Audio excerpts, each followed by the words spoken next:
আল্লাহর কোরআনকে সমাজ ব্যবস্থায় কায়েম করেছে, আল্লাহর কোরআনকে রাষ্ট্র ব্যবস্থায় কায়েম করেছে।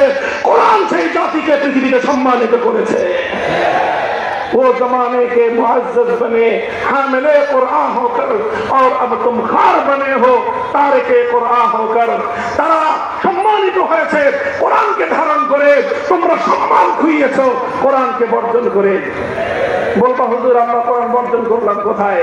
আমাদের মসজিদগুলোতে তো কোরআন তেলাওয়াত হয়, আমাদের মাদ্রাসাগুলোতে কোরআনের তালিম হয়, আমাদের মাহফিলগুলোতে তো কোরআনের তাফসীর হয়।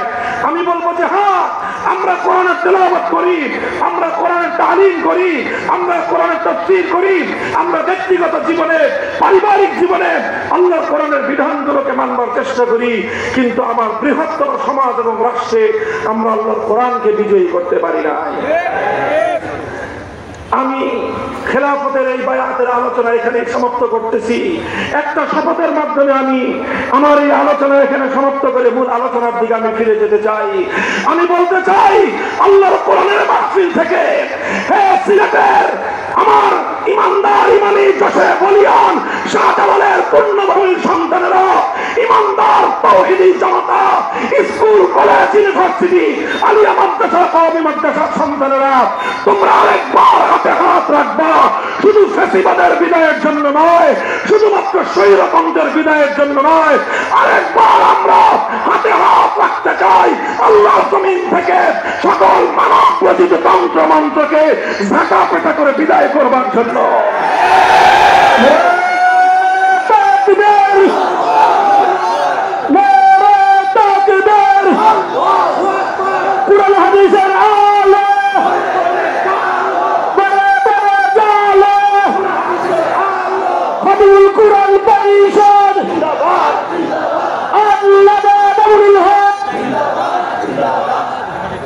মুহতারাম হাজিরিন, আমি বলতেছিলাম বায়াত হলো তিন প্রকার। কয় প্রকার?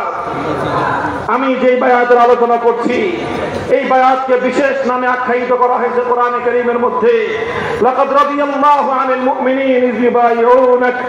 এই জন্য ইতিহাসের পাতায় এই বায়াতকে বলা হয় বায়াতুর রিদওয়ান। বায়াতুর রিদওয়ান কেন হয়েছিল?